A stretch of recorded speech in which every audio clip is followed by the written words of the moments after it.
Baba.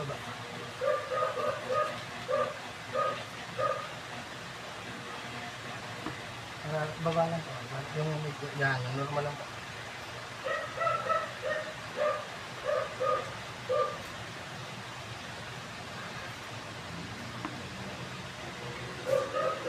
Yan po, nagbibigay na yung lalaki.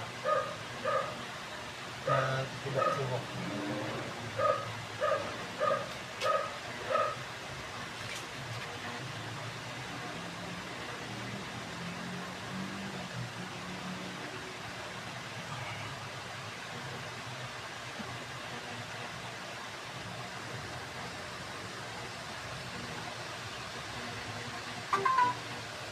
Ayan po.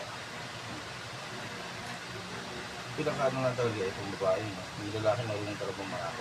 Pero ito, sa susunod na mga sesyon, okay na po yan. Kasi una Bibigay na po yan. Kaya lang, lilikot pa rin talaga.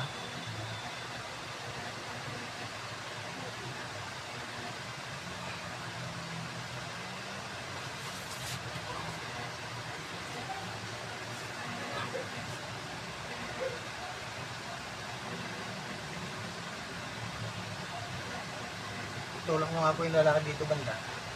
yung sa likod. Yan. Para hindi sado mahirapan. Balik ulit. Bumalik na ulit. Yan. Yun, madali. Yun. Dapat.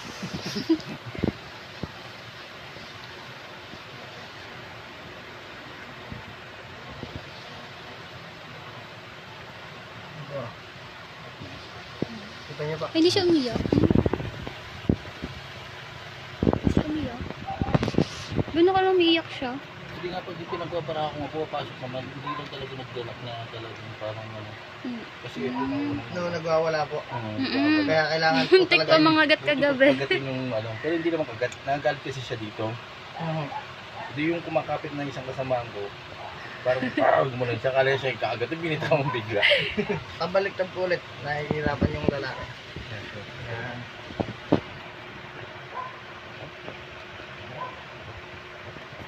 Ang tawag po dito hand lock. Hand lock po ang tawag sa ginagawa natin. Pero pagka mga susunod, automatic na yan. Hindi pa rin, depende pa rin po. Ay talagang hindi basta-basta. Meron po kasi talagang babae na hindi siya nagre-relax sa unang session. Tingnan nyo ngayon, nakapasok na. Relax na siya. Hindi na nagwawala. Kahit bitawan nyo siya dyan, hindi na siya magwawala. Kumbaga sa ano, nagugustuhan niya na yung nangyayari sa loob ng ano niya.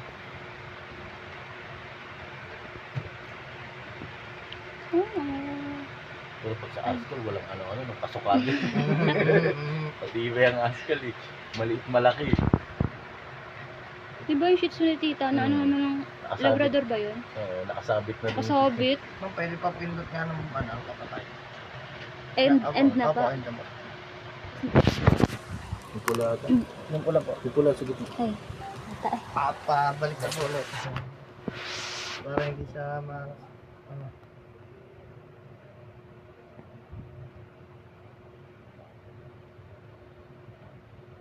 Choco siya no. Opo. Choco na lavender. Kaya sayang lahi. Ay na yung mata niya. May cloudy.